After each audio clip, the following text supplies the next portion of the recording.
It's the granddaddy of them all. Penn State has returned to the Rose Bowl. I mean, just a chance to be able to play in the Rose Bowl. It's a game that you dream about growing up.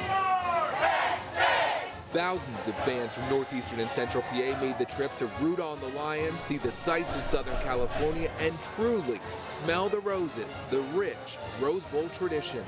It's a once-in-a-lifetime experience. No one predicted this kind of Penn State success. It's the Nittany Lion roar.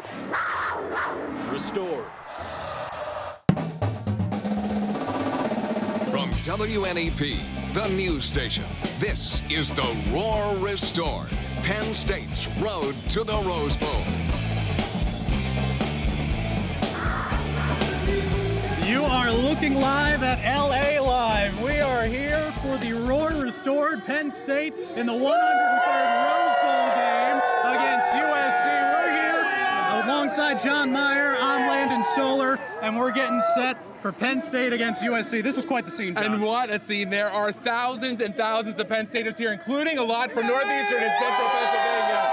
And they are pumped for Penn State to play USC tomorrow. This is going to be one intriguing game. You have two teams coming off incredible win streaks. Penn State 9 in a row, USC 8 in a row. And of course, this team is led by a lot of guys from our area. And those are some key players for this year's Penn State's roster.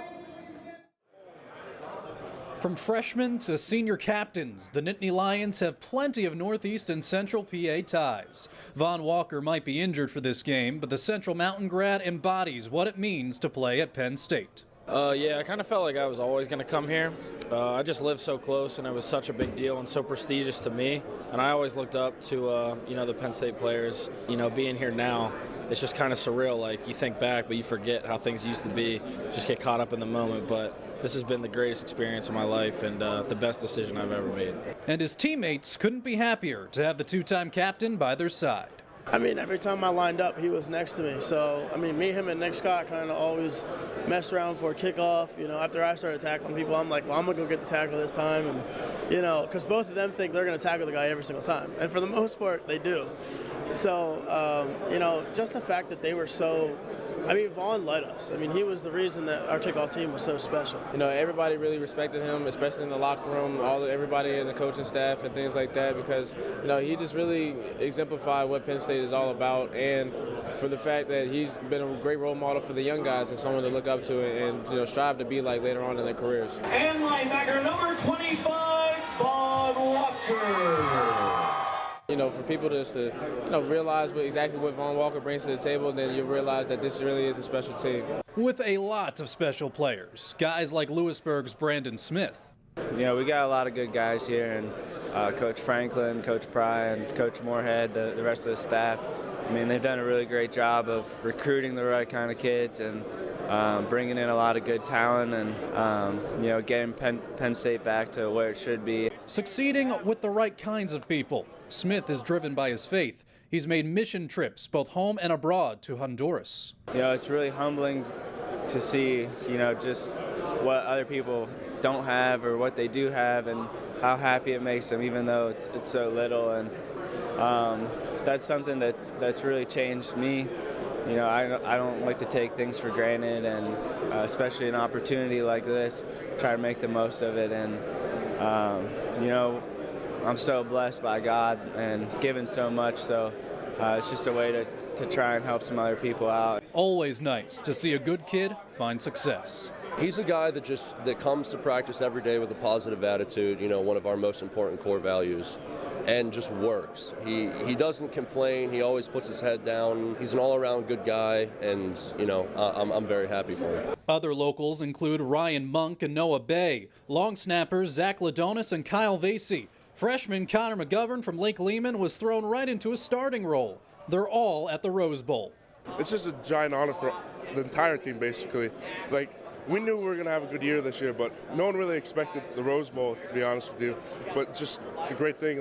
we saw this definitely like next year, the years after, but it just shows how much we work every day. Just come out and get ready for this. The only local kid who did not make the trip out to the Rose Bowl was Valley View product Naeem Wortman-White. He announced a few weeks ago that he is going to enter the NFL draft. Now, he may not be here in person, but you can bet he is rooting on his Nittany Lions from back home. Wortman-White suffered season-ending knee injuries each of the last 2 seasons, both times against Temple.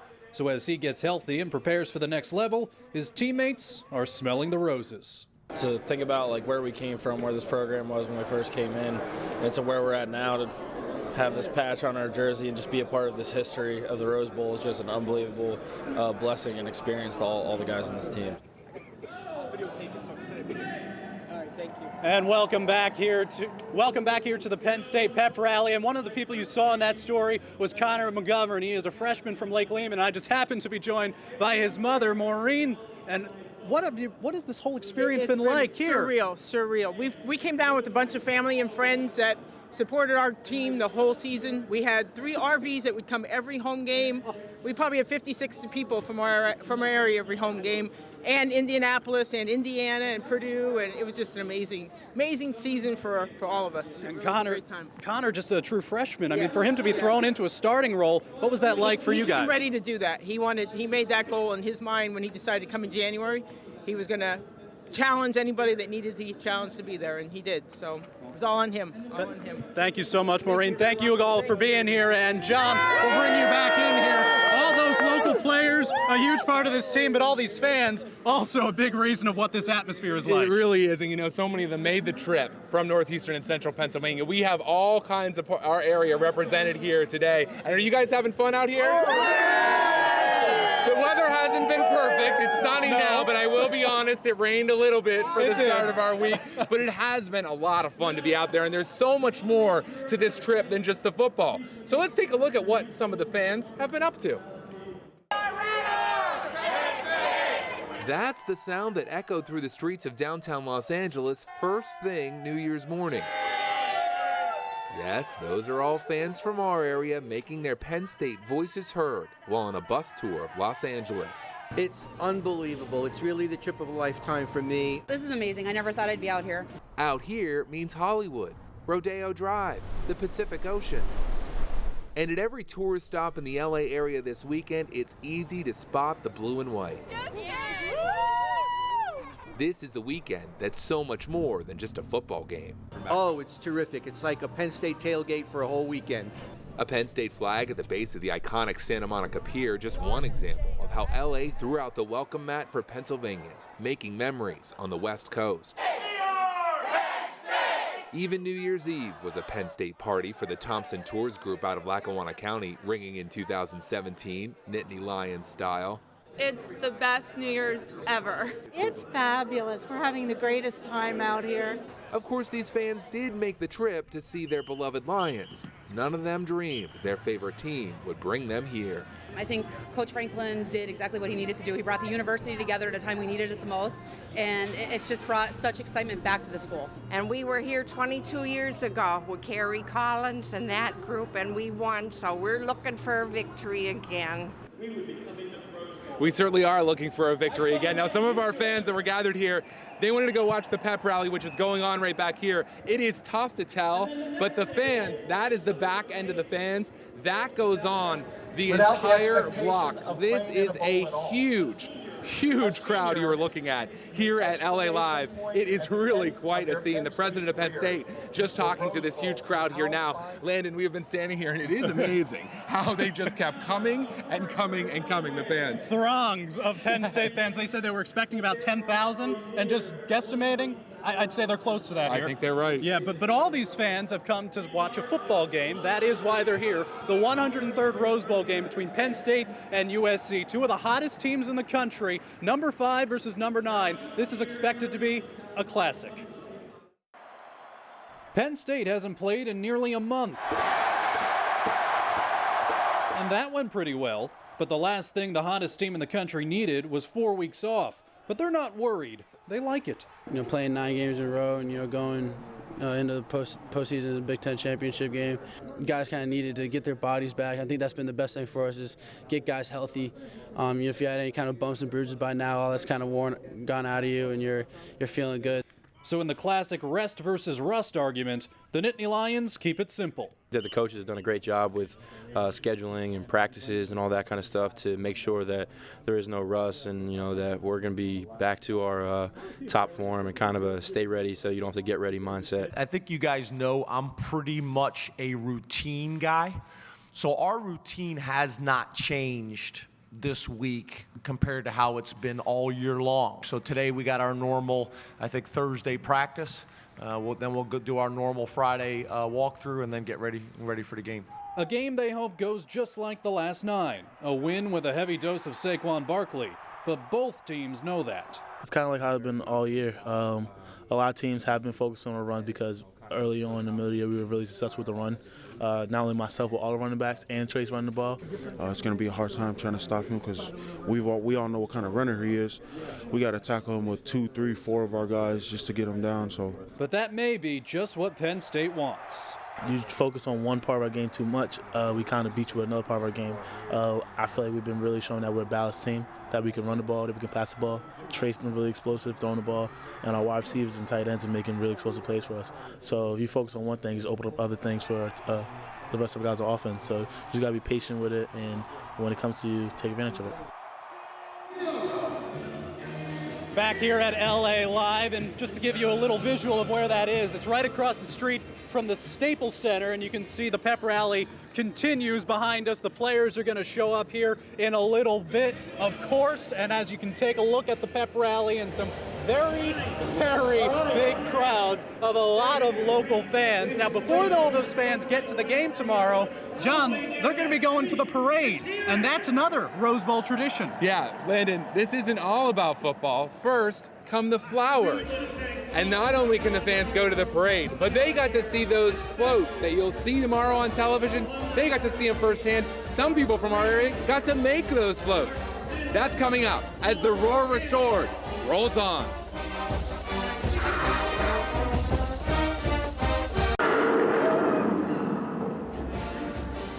Welcome back to the Roar Restored. We're here at Penn State's pep rally before the Rose Bowl game between the Nittany Lions and USC. That game is tomorrow, but before they can take the field, they got to take the streets for the parade. Landon, a lot of these fans will be waking up bright and early, leaving their hotels at 4:30 tomorrow morning Pacific time to head to Pasadena for the Rose Parade. It is a signature moment to start the year in America, and Penn Staters from our area will be there. But first, they got to see the floats be made. The flowers come before the football at the Rose Bowl. These towering floral floats will roll through Pasadena in the Rose Parade. But first, the tedious work to build them. I never expected this. I mean, I thought it would be something to see, but this is beyond expectations.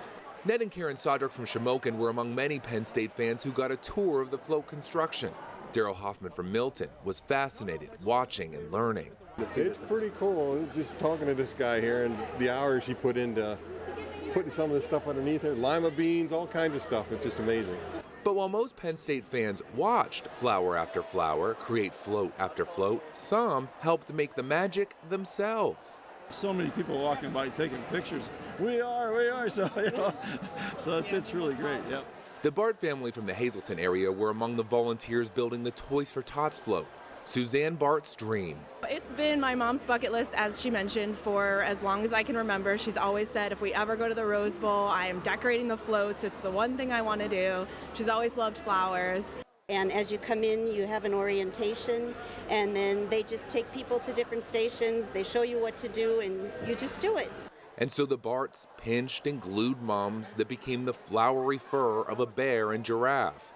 It just seems surreal that we're even here. Lots of teaching. If we teach correctly and demonstrate correctly, the product is put on very, very well. Mimi Thompson is a crew chief in charge of One Float's decorating. Every aspect of every float has to be nature-made. That means most of this work can only be done a few days before so those flowers are fresh. So volunteers have to be efficient. At Thompson's Donate Life Float, those helpers are families of organ donors. This float has a heart. What can I say? Each float has a story, one that will be told on TV Monday, but Penn State fans who experienced all this in person will tell you television doesn't do it justice. For the West from Lackawanna County, watching the parade will never be the same. It's been unbelievable just to see what really goes on backstage, for the parade. And some of you probably woke up this morning looking for the Rose Parade because it's New Year's Day. Because it's a Sunday, it's going to be held tomorrow, just like the game. You can watch it live right here on WNEP TV at 11 a.m. Now, the fans haven't been the only ones having fun this week. The players have a lot to focus on. They got to have a good time too, Landon. Of course, that parade sounds incredible, but that's why we're here. For all you fans that could not make the trip out here to California, we came to show you exactly what the fans are doing and exactly what the players are doing. And I got to tell you, the players did a lot more than just practice for a football game this week. What a week for Penn State. The Nittany Lions arrived in California on Monday and wasted no time enjoying themselves. On Tuesday, the guys fulfilled what some were calling a childhood dream. They went to Disneyland. This is a chance for us, unwind, and enjoy being in California. I think it'll be good for our team. It's going to be a great day, go around with the guys on the team, have a good little vacation type day. I mean, I've never been to Disneyland. I'm an East Coast guy. I've been to Disney World, so we're looking forward to having a good day. And then, tomorrow, get after practice and get ready for the game. And Wednesday, that's just what they did. We got a sneak peek inside Penn State's practice, and that afternoon they met the media to talk about USC. Ton of athletes that they get the ball to in space, and those guys make plays, athletic O-line, running back. The running back is one of the best running backs we might see this year, and just fast guys, and they get the ball to them. But that night, it was right back to the festivities as the guys made the trip from Carson to Beverly Hills for another Rose Bowl tradition, Lowry's Beef Bowl. I was in a bowl a few years ago, and we did something like this, and it was awesome. It was awesome tonight, but the next morning going to practice with about 14 pounds of beef in your belly isn't necessarily the best situation. I'm sure there is some guys that we don't want them to gain too much weight here tonight, so maybe lay off some of it, but nah, everybody's gonna be out here enjoying themselves and just taking in the entire event. They didn't eat too much or play too hard. It was a balancing act all week. That's the tough part, all around the country, with bowl games is knowing when you can turn that switch on and off. The coaches and the guys, you want to go out and you want to have fun and enjoy the experience, but at the same time, when it comes down to, business work and practice and meetings, all that stuff, you got to lock in and be in the present. Then came media day. Have a little fun in your life. It's nuts. I mean, I don't know how you guys are going to have to produce this or whatever and get all the noise out, but good luck with that. This is really something I've never seen before. They got this whole setup for us. They got everybody just getting interviewed, cameras everywhere. We see a lot of cameras obviously at school, but not as many as this. The cameras will certainly be flashing on game day, but on New Year's Eve, Coach Franklin put a bow on this crazy week, his last with the 2016 Nittany Lions, a team that's already gone down in history. It's the last time that our football family, the one that we have this year, will be together. So far, so good. Knock on wood. But I'm proud of our guys, not just how they've been this week, but really how they've been all year long. Of course, the Nittany Lions did have a little bit of downtime. Some players told us they went to see a movie. I even saw Trace McSorley Thursday night walk into the Staples Center because the Mavericks were in town playing the Lakers. He figured he'd catch a little basketball and focus on a different LA team before he focused on the USC football team. So the football team's having a lot of fun, of course. We have the players showing up here, we have the cheerleaders showing up here, and we also have the Blue Band, which I know, John, you had a chance to check out in a little more detail. Yeah, how exciting for so many of the Blue Band members from Northeastern and Central Pennsylvania just marching in to the pep rally right now. They, too, have had quite the experience this season. And coming up next, as the Roar Restore, we talk to some of those Blue Band members and see how much work it is to get ready for this. Touch of blue or Penn State Majorettes. And you are looking looking live once again at the Pennsylvania State University Marching Blue Band. That's them, and I got to tell you, this has got to be such a thrill for not only the players, not only the fans, but the band as well. You know, in college, I didn't play in a marching band, but I played in the pep band for the Syracuse basketball team, Sour Citrus Society. I played euphonium. Never in my life did I play on a stage this big. And you know, though, the excitement that comes from being in the band and the excitement the band brings to the fans. Here's a look at the Blue Band before they perform. This is the first Southern California heard from the Penn State Blue Band. Not the songs Nittany Lion fans know and love, certainly not in some grand Rose Bowl performance. This warm-up 2 hours after landing in LA was in a parking garage, shielded from the pouring rain. There's glory being in the band, but only after a lot of work. We've had a long season, had a lot of different shows. We've put together, I think, our best show from the season, and so we're really ready to put that on the field in just a couple days. Hours and hours of practice turn into songs like this, songs that in that cramped parking garage made those of us listening feel surrounded by the music, feel the energy of all that effort. A trip to the Rose Bowl is a reward for them, some fun at the end of the season. Definitely one of the best events to be in as a collegiate band member. From back at home to here in Southern California, many members of the Blue Band come from northeastern and central Pennsylvania, all amazed to be here. It's the granddaddy of them all. It's something that you'll watch growing up on TV, and it's just something that you never thought that you'd be a part of, just being from a small city in Pennsylvania, and then you join the Blue Band and you get that opportunity. Ladies and gentlemen, with our tribute to Carnegie Hall, it's halftime of the Penn State Blue Band. So out into the rain went 320 musicians. Their first California performance had them marching through a downpour at Rose Bowl Band Fest. They gave us a sneak peek at what we'll see in the halftime of the game itself. They gave us an idea of their determination in that bad weather. And so did their families, sitting in the rain to watch. So we've been following the band pretty much everywhere they go for the past 3 years. So this is kind of like the big finale for us, I guess, is being on the Rose Bowl. The Anthonys made the trip from Frackville, thrilled their daughter and sister are part of this. We're very proud of her. My mom always wanted us to be a big part of Penn State, so for her to be in the Blue Band's pretty amazing. It's a once-in-a-lifetime opportunity for most people, so I'm super excited to be able to represent Pennsylvania and the university. And Penn State fans are super excited to hear the Nittany Lion soundtrack as only the Blue Band can play.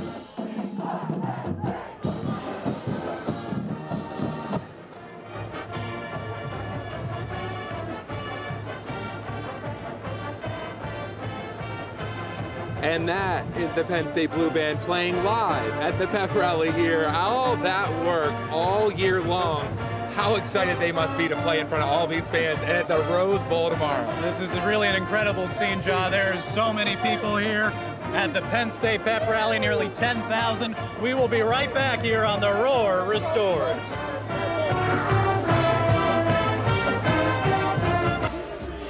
And welcome back here to the Roar Restored. We're at the pep rally where the Blue Band is playing right now, getting ready for the 103rd Rose Bowl game. Penn State has been the story in college football all year long, John. And you know who's been a big story too? The kicker. Of course, the kicker. It's really been incredible. Joey Julius, I mean, he has made a name for himself as a hard-hitting kicker, and he thinks that's pretty cool. It's definitely like a big compliment. I guess it's not really something you hear about too much. You see it more and more. I think I just saw, Chris Jones from the Dallas Cowboys hit somebody pretty hard. There's definitely a stigma about kickers not wanting to hit people. So, I can throw my weight around a little bit, so I might as well. What was your reaction to Chris Jones hit? Because, you were watching on Twitter, they were saying Chris Jones just went all Joey Julius. Yeah, and that was actually a big honor. He's an NFL punter. I'm not. So just the fact, watching him, kind of lay a dude out it was pretty cool. It's cool to see specialists kind of getting more scrappy and things like that. I guess becoming a verb can be kind of funny. Becoming a verb can be kind of funny if you're Joey really Julius, is. Of course. That was at Media Day, which was Friday morning. The days are all blurring together. We've done so much out here. But that was a very interesting time for us because we got a chance to talk to all the different players, everybody on the team. It really was. there are 10,000 Penn State fans here, and probably a couple thousand of them are from Northeastern and Central Pennsylvania. But you're not getting to see the pep rally up close, so why don't we let you listen into the band for just a minute? Let's take a look at the Penn State Blue Band.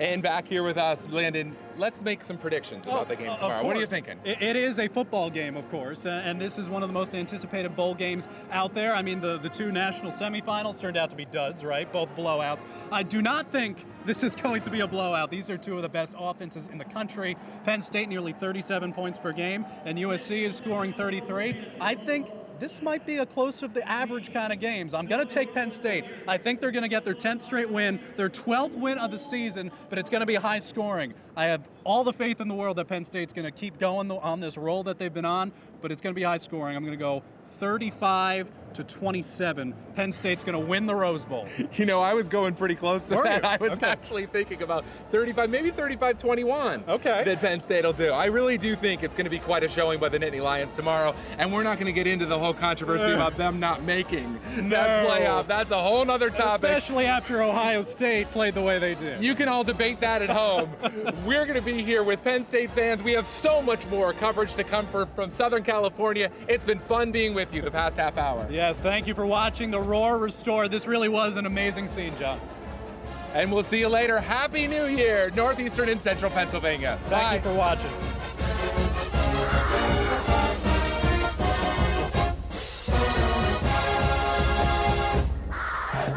WNEP.